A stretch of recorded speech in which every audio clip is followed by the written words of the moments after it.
kasama ang Pinoy Radio. Ikaw lang ang radyo ko, araw-araw ay bahagi na ng buhay ko. Pinoy Radio.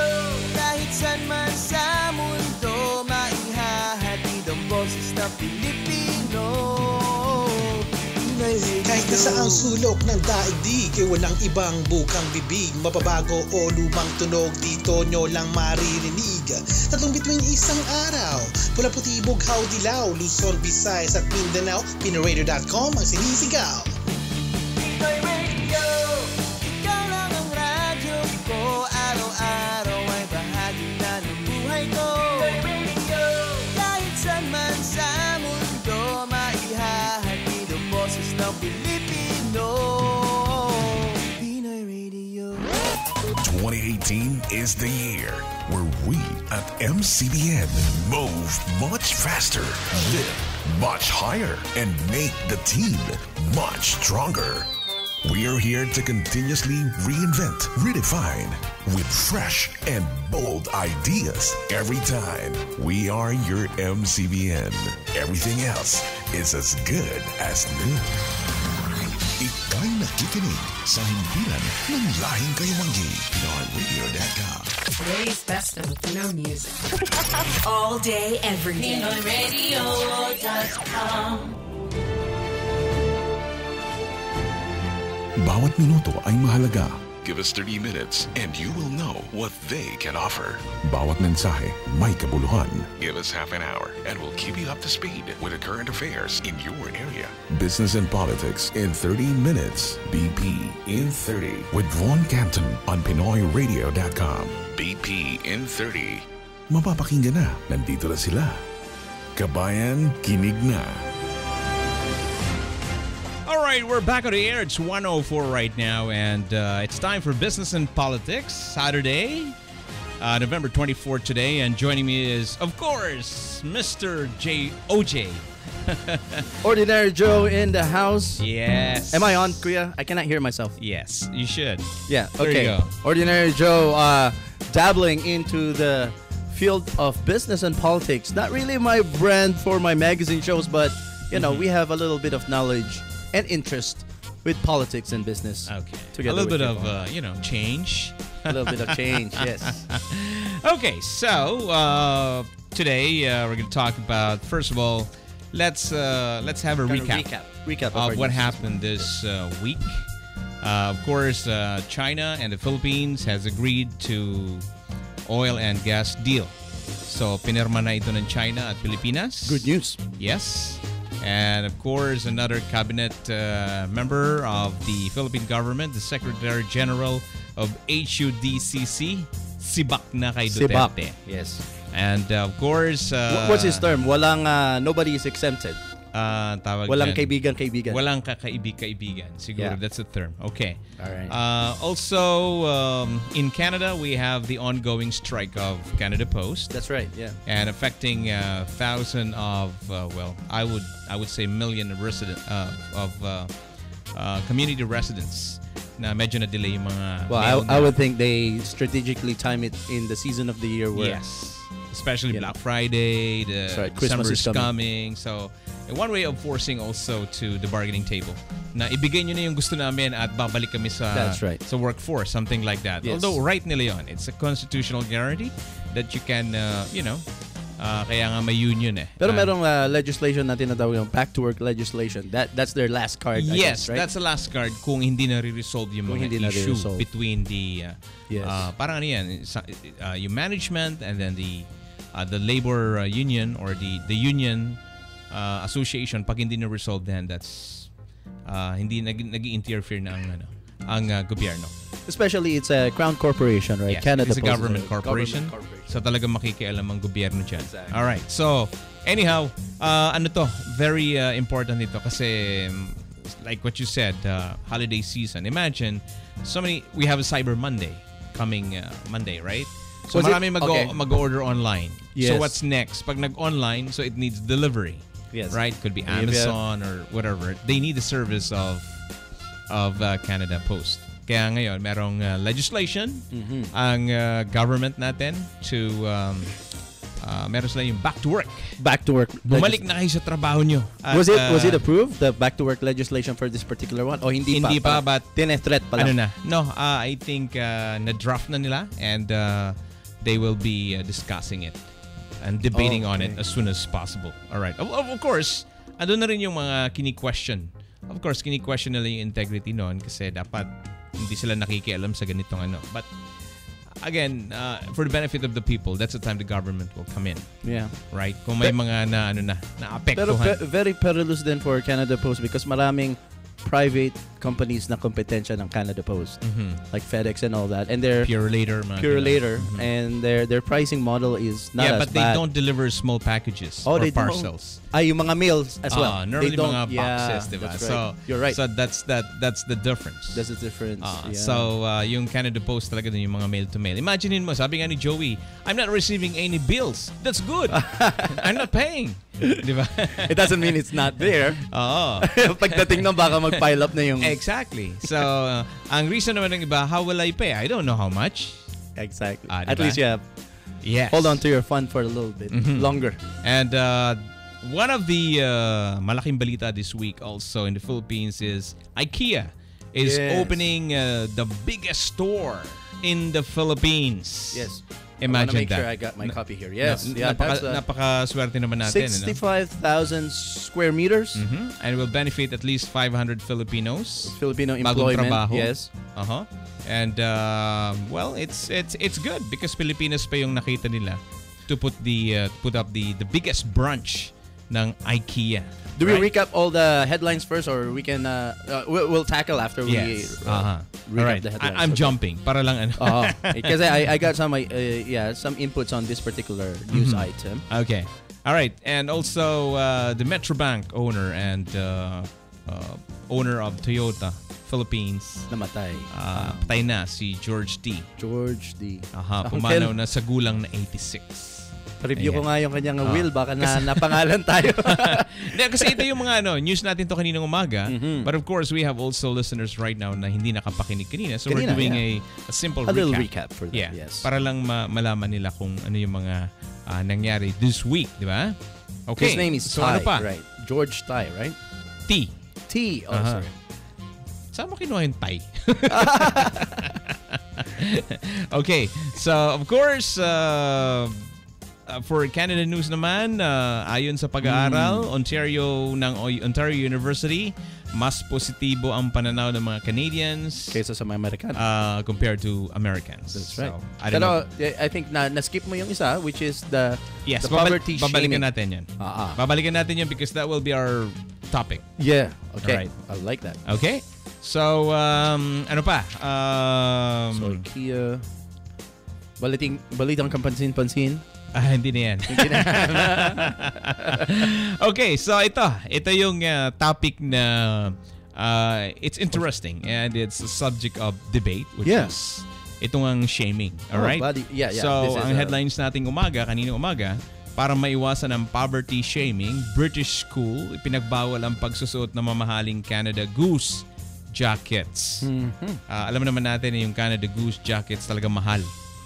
Meron lang sila mga specific stores like dito sa Toronto, pang high-end talaga. Yorkdale, high-end talaga. Even yung for guys, mahal talaga. $1,000, pinakamura yata, 500 or 600, something like that. Pang high-end na pala talaga mga Canadian brands. High-end natin. Okay, so anong opinion mo dyan? Well, should we remind them of the or leave it as is? Yeah, I think we have limited time. So okay. Let's discuss this Canada Goose jacket. So ano ba yung input mo rito? So this morning, right, Kuya Joey asked me why do I feel reserved with this kind of move. Kasi a little recap or a description what's going on. Itong Children's Northeast is a sort of like a charity. Na sila yung nagsimula netong terminolohiya na poverty proofing. Okay, kasi ang panglaban daw to sa poverty shaming, pinagbabawal na nila yung mga may kayang mga kabataan, yung mga estudyante na magsuot ng mga high-end designer outfits. Bakit kasalanan binila kung mayaman sila o may pambili sila? Well, number one, hindi nila kasalanan. Although, I have to state my position clear. I'm also on the side of, ayoko rin yung masyado nating minamarket ang mga kabataan to buy into brands. You know, masyado natin kino-commercialize or yung consumerism culture for our young people. That's something that I don't like. But that's marketing. That's marketing. There are people who invest money on marketing, ad agency, because they want this brand on top. Imagine Nike. They exist for a long time. That's and right. They spend a lot of money on endorsements, advertising. We find it so expensive, but when it's Nike, it's Nike. That's right. Right? Ano pa? Yung Under Armour, mga ganun. Yung mga expensive high-end sportswear or kung ano man yan, they invest big time on their brand. Kumbaga inaalagaan nila yung brand. And even their market and research and research and development for Nike, for example, even designing their shoes, they put a lot of money in researching the design. Kaya minsan mahal talaga siya. Although, like I said, personally, I am against consumerism. I'm against masyadong... Bakit nga? Kasi I think, for example, Christmas is coming, right? And karamihan sa ating mga Filipino culture, Christmas becomes for kids is about they get excited because they'll be receiving gifts, which is forcing us to buy more, consume more, and walang katapusan yung walang satisfaction. The more we consume, the more we... In the spirit of Christmas. So you really have to spend money. I mean, you said you're against with it, but one way the economy, has to move forward is when people spend money. That's true. Right? Yeah. So, dun umiikot siya. Remember when we had recession in 2008? That's right. Yeah. We encourage people to spend more. Okay, so what happened? What normally happens during recession? Diba yung mga bangko, they hold their money and avoid lending money to the people. They're afraid to lend. Because they're afraid to lend because the risk is high. Recession, walang trabaho yung mga tao, companies are closing, so maapektuhan yung pera nila. So this happened in the US and even the real estate property went down. That's right? So ngayon, ang ginawa natin sa Canada, it's way different. Ang Bangko Sentral ng Canada, binaba yung interest rate to its lowest, which is 0.25. To a point na almost zero interest. Yes. To para lang masabi stimulate the economy. That's right. To stimulate the economy. That's right. And then at the same time, encourage the bank, keep on lending. So at least yung tao, yung trust nila sa banking system nandun.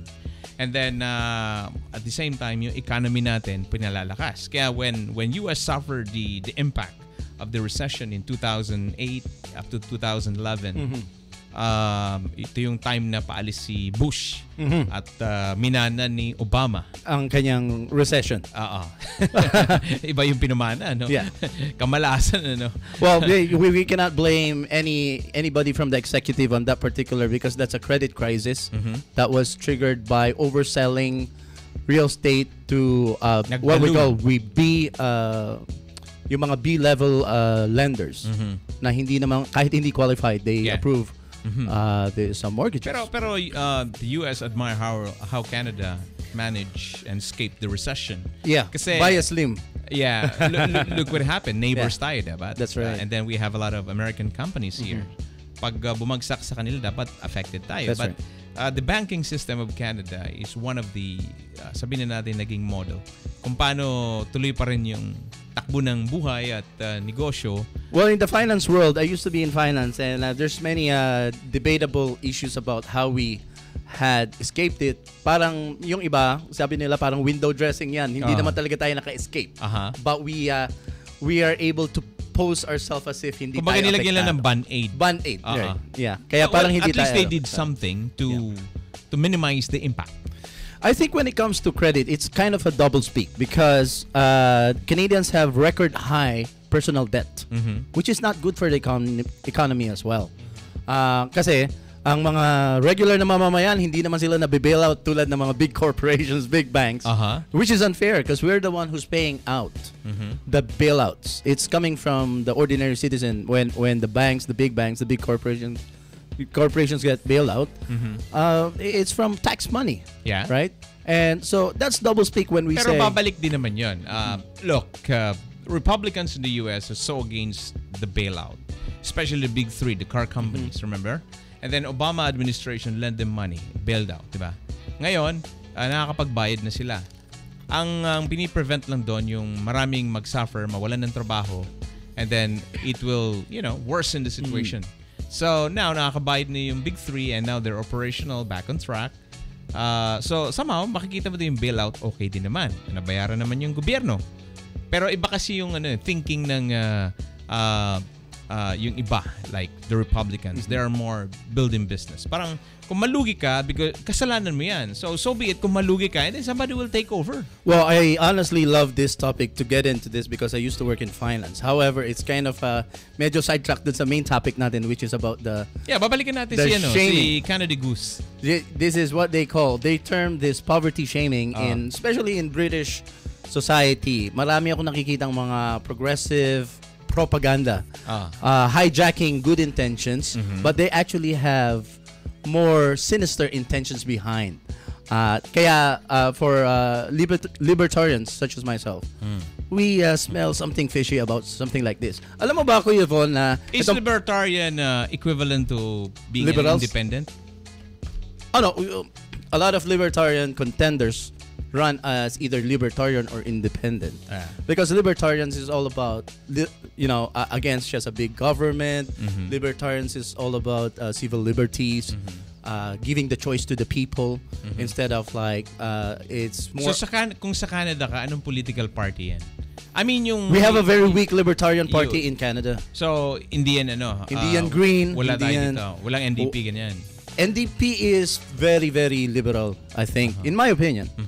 Parang NDP and Green are all on the left. Libertarian, medyo central siya pero medyo leaning right ang libertarian. Libertarian are all about civil liberties. Okay. And freedom of speech. So pag tumakbo ka sa politics, gagamitin mong partido yung... Hindi ako tatakbo sa politics. I just wanna clear up. No, I'm just saying, diba? Kasi it's based on principle.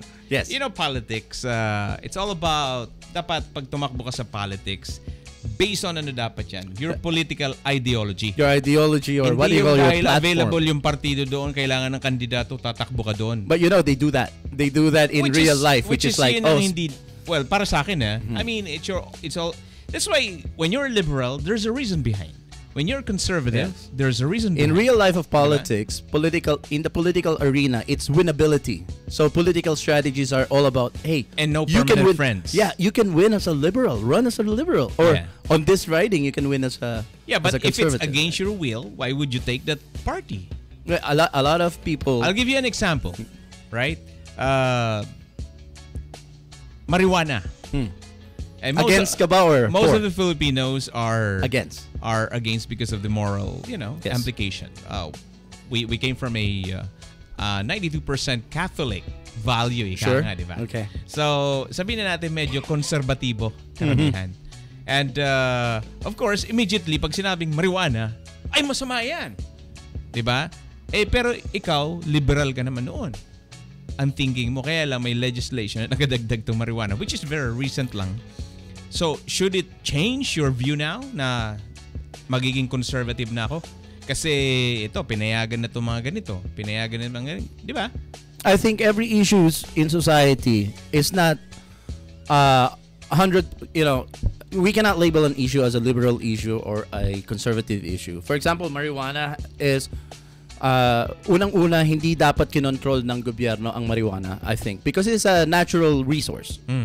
Cannabis what do you mean is natural resource? It's created by nature. It's not a synthetic drug. Lahat naman ng gamot galing dyan No, there's synthetic drugs that you get into the DNA. That's debatable. Yeah, but the marijuana, ang drugs kasi dalawa lang yan, synthetic tsaka natural. I really want to go back to this. I know you're like, kind of taking me away from the main topic here. Napunta kasi tayo sa marijuana. Well, marijuana is a big... Maybe we can discuss that on a separate... That's right. Because there's medical marijuana that's really beneficial. But I think Big Pharma has controlled marijuana because they know it's a threat to a lot of their products. So, I'll leave it at that. But I really want to go back... Okay, let's go back to right. Bakit pinagbawal ng British school ang pagsusuot ng You know, Mamahaling mga Canada Canada Goose. jackets. Number one, why? Maraming facets of point of view. Bakit Bakit nila nga? Sa tingin mo, sininggle out? bakit? Bakit nila sininggle out yung Canada Goose? Canada No, Goose actually, is not mate, the there are only- two more brands. There are two more, Montclair and Pyrenex. Well, Yes. why did they single out the three of them? There's many others brands. No, actually, to be honest with you, these are not the expensive brands. They're not. Yeah, Meron they're pang not mas expensive dito. pa. Pero bakit Exactly. ito ang tinarget nila? Yeah, because siguro ito nagiging Baka unang-una. ito yung pinaka Parang mabenta. tariff na to. No, para mabenta sa UK ngayon. And why not buy product from UK? From UK. Pwedeng yan. Isa yan. Why pick Canada? Very specific eh. Isa lang Canada yan. Goose. Exactly. Diba? Canada Goose, Montclair, Pyrenex. Pero ang reservation ko talaga as a libertarian, my real concern about this is You sound like a politician talaga. that's not As the a place of libertarian. any government institution to get into the civil liberties of, like I said, I wouldn't wear this. I couldn't afford Canada Goose. And even if my wife can afford buying my daughter Canada Goose, magsasabi ko, no, wag na lang. Kasi yun nga, against ako sa consumerism eh. But this particular issue is different. This is the government getting into the choices. Involving choices of the people. That's not their place. That's what we call good point. Little stepping stones towards the nanny state. Yeah, let the business run by itself. That's right. Parang ganun, di ba? Yeah. Kasi ito, they issue a letter prohibiting the students to wear it. Savoir-faire, something like that. I Yeah. think that's a French word that means let things be. Yeah. Let things run its own course. Now, I understand that there should be some sort of courses. I would suggest instead of like limiting people's choices on what they wear. That's not the place of government to decide that. Yeah. But instead of doing that, what they could have done is put up some courses on cultural sensitivity, for example. For example, here in Canada, we are so multicultural. We have some cultural sensitivity courses so that you know how to be polite in certain cultures if you're not aware of what is offensive among them. Indians, right? Okay. So you can take up a sensitivity course. That could be offered for free. Meron ba tayong existing yan? Wala pa. Minsan, alam mo, inaano yan eh. Nirurule yan ng judge pagka meron kang yung mga hate crimes. Nirurule yan ng judge. Hindi naman na hate crime yun eh. Siguro racist, I don't know. Pero this is a really slippery Important, slope to more nanny state. Alam mo ba, Kuya Von, that Okay, there's also linawin natin. When you say nanny state, what does it big mean? government. Big government. Big government wants their hands in your pocket. They want their hands in your bedroom. They want their hands in your marriage. They want their hands in your kids. Kasi for ordinary Joe and Jane, when you say nanny, iba agad ang pumapasok sa utak eh. Nanny. You know what I mean? Yung au pairs. Nanny state. Meaning, caregiver state or whatever? Yeah. You know, pakilinaw mo yan. Alam mo, kaya ang branding ko is Ordinary Joe. Itong mga masyadong complex and fascinating concepts that we hear from politicians and from rulers of society, tayong mga Ordinary Joe ang unang affected. Siyempre. Tayo ang parang guinea pigs nila sa kanilang mga policies. Kasi we are the common tao. We are the common tao. We are the subject of their manipulations. Right? A nanny state is when a government wants to get themselves involved in everything about our choices, our liberal life. Alam mo, matitrace back natin yung nanny state as a son or a version 2.0 of the Communist Manifesto by Marx. Marx, kung titingnan mo, if babasahin mo yung Communist Manifesto, the preamble and the beginning of the book is always parang ang ganda to defend the poor, to defend the ordinary Joe. But we know in our history that communism killed almost 100 million people under tyrants such as Mao Zedong, such as Stalin, right? And Lenin, and even Cuba, and the Kims of North Korea. Castro's. Exactly. So, it's not an ideology that really defends the poor. Pero ganyan ang nakikita ko sa mga European progressives. Something like this, like poverty shaming, mga ganyang alam mo ba meron na rin sa ibang parts ng Europe that they prohibit kids to talk about their weekend when they come back to school. The reason is they feel na may yung mga batang they cannot afford a weekend vacation or a staycation or they feel so marginalized when the kids come back to school and they talk about how wonderful their weekend was if they spend it on a nice resort on a nice beach. But then this is, like I said, there are stepping stones toward the nanny state. We're even controlling people's speech and expression. This is not... Well, the communist state. It happens. Exactly. Yeah. In the communist state. So do you believe it's happening here? I believe that... Or in UK or whatever? You know, ever since Marx wrote the Communist Manifesto with Engels, their idea is really to infiltrate the West with the ideology. A subtle and little baby steps towards... For example, this will be debatable because we live in Canada. But universal health care is actually one of the ideas of the Communist Manifesto.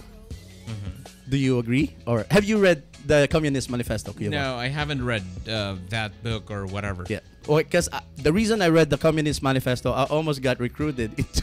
Oh, talaga? In my college years, alam mo kasi, mahilig ako mag-photograph ng mga political... figures? And then, yung mga rally-rally ng mga estudyante. Ah, okay. So, so, lagi ka nasa Legarda, no? Minjola. Oo, yan. Ganyan. Kahit hindi ako pinagbabawalan ako ng parents ko. Gusto ko talaga nagpo-photograph ng mga rally. Sadyang matigas talaga ulo Matigas mo. ang ulo ko. Kaya at kung binomba doon, sana wala tayong Ordinary Joe show ngayon. Oo. Yung aking chief editor ng aking newspaper, school paper, little did I know na unti-unti niya pala ako nire-recruit into the Kilusan. Para maging leftist. Maging leftist. Okay. Tapos napansin ko na unti-unti. Pero I almost bought in kasi maganda talaga yung mga pinepresenta. Okay. Na initially. But then if you study for yourself, then you will know that the nanny state is not good for anybody. Okay, of course. Yes. Like, you kasi know, parang ano yan dictatorial government na rin yan. That's right. Kasi gawin mo to kasi itong gusto natin. Pero alam mo, yung nanny state, madaling ibenta right now to many of our college students. Kasi ang inaano nila, ang kanilang flagship ngayon is Singapore. They said Singapore wouldn't get to their level of prosperity if Lee Kuan Yew didn't become the nanny. Noon. Nung panahon niya. So maybe because of time. Noong panahon kailangan, right? Yung panahon niya. Kasi kailangan mabago eh. That's why kamay na bakal. Now, the question is, can Duterte can he do it in the Philippines? Which is he's trying right now. Nabaguhin. Kaya lang unique ang Pilipino eh. Hindi ko kumpara si Duterte as a nanny state governor. Hindi ko siya government or a person in government who yung kanyang style even heavy-handed. I don't see it as interfering in business, interfering in people's choices. Yeah. I think masyado siyang heavy-handed when it comes to crime, which is drugs. Sinusuportahan ng mga tao because they really hate how drugs affected our society. So, pero yung tinatawag na nanny, yung dictatorship, yun yung mga patakbo na pinipili mo para sa tao, yung choices nila. Parang yung katulad ni Marcos nung time na tinanggal niya yung Voltes 5 back in the 80s. Bakit niya tinanggal? He will decide for us. Okay. Na hindi yun maganda sa kabataan natin. Yun ang ganun ng... paborito yun ni Gian eh. Paborito ko rin yung Voltes 5. Pero when you dig deeper, it's not really sasabihin mo na, hindi. Ayaw namin niya kasi hindi maganda sa mga kabataan namin. The real reason is, he wants to push our own local production as opposed to like importing everything Japanese. Right. Well, which is maganda, pero on the other hand, it's good then. The point that you are interfering with people's choices, that is what libertarians are allergic to. In the first place, if nobody introduced that thing, then wala sila mapapanood na gano'n. Na Voltes 5. May nag-introduce eh. Yeah, because it's free market. In the first place, why did they allow it? Ang sabi ko nga sa'yo, let business run their own business. Exactly. Let marketing do their own marketing. That's right. Nagkataon lang magaling yung marketing, kaya sumikat sa mga bata. Nangyayari pa rin naman sa Pilipinas yung K-pop ngayon, very popular. Yes. Diba? Right? And ngayon, patok na patok sa Pilipinas. Yeah. And if people chooses that, we have to defend their right to choose what they want for themselves. And eto pa, there's another news na lumabas na gusto nang ihalo sa curriculum natin yung Korean language. I don't mind if people think that's beneficial, if they will help them get a better job. Why not? Well, I don't know. Siguro tutukan na lang muna natin yung yung if I introduce that, I will introduce that as an elective. siguro not a requirement. for teachers, pwede yon. Those taking education, then include that in the curriculum because mainly that's the big market for Koreans. Yes. Teacher, English speaking teacher. Of course, when you teach English sa Korea, it's a big market too. Somehow, kailangan marunong ka din naman mag-Korean para you could, It's a big job market. If Filipinos know how to speak Korean and teach English in Korea, that's a big job market. Tapos on the other, balik rin natin. Mag-aral din silang Pilipino or Tagalog. Alam mo, marami na nauuso ngayon. If you go to YouTube, there's a lot of Russian actually interested in the Filipino language. Yeah, and they want to learn how to speak and they want to learn how to sing in Filipino. But why? Which is interesting. Question is why? It's all about the market. We have 100 million Filipinos. That's a big market to serve. Okay. So anyway, time is short and closing statement mo dito sa Canada Goose name. Canada Goose. If you look at it as becoming a nanny state. Well, I would always suggest that people should know their civil liberties or civil rights, which is we don't want the government deciding for us. However, you have a social responsibility. If you feel that whatever you're doing... But if the government will not decide for us, who's gonna decide? People should be equipped to learn how to make good decisions instead of the nanny state deciding for us. Yeah, but people has leaders and representations who is running the government. Let me close with this. Carol Dweck, a professor in the United States, she developed this concept called mindsets. And siya yung nagpa-propagate na wag daw nating i-praise yung kids. When they do something good, never say, that's a good job. Right? Tama. Kasi when you say good job, it's actually impeding on their performance. But for 20 years, in many companies, in many legislations, na-adapt to as, discourage parents to tell their kids, good job, because daw nakakasira. But then, recently, lumabas ang research that her fellow psychiatrist, clinical psychologist, is questioning her research. When they're trying to replicate her research, it doesn't turn any result the way she presented. So the point is, maraming ipe-present sa atin. Sabi ni Reagan, the most dangerous phrase in any Western society is when you hear the phrase, I'm from the government and I'm here to help. Ronald Reagan. Yeah. I'm quoting him. So, Stalin said, if the government fears the people, it's liberty. If the people fears the government, it's tyranny. So I leave it at that. Okay. All right. So thank you for giving your insights. And I happen to have this research before about I hope our listeners and viewers will learn from it. All right. I hope so. So anyway, thank you very much, guys. Thank you guys for listening Business to us. and Politics is only 30 minutes, and this is only an exchange of views about business, politics, and news. What happened, in society for the last week. Last week. So again, we thank you, and we're going to see you back next Saturday, same time, 1 o'clock, and ciao. For another Business and Politics. Inyong natunghayan Alright. ang isa na namang kabanata ng Business and Politics in 30 minutes. BP in 30. Hanggang sa susunod na Sabado, ganap na alas 11 hanggang alas 11:30 ng umaga, Eastern Standard Time. Dito lamang sa PinoyRadio.com, a division of MCBNI, Media Concept Broadcasting Network Incorporated. Business and Politics in 30 minutes.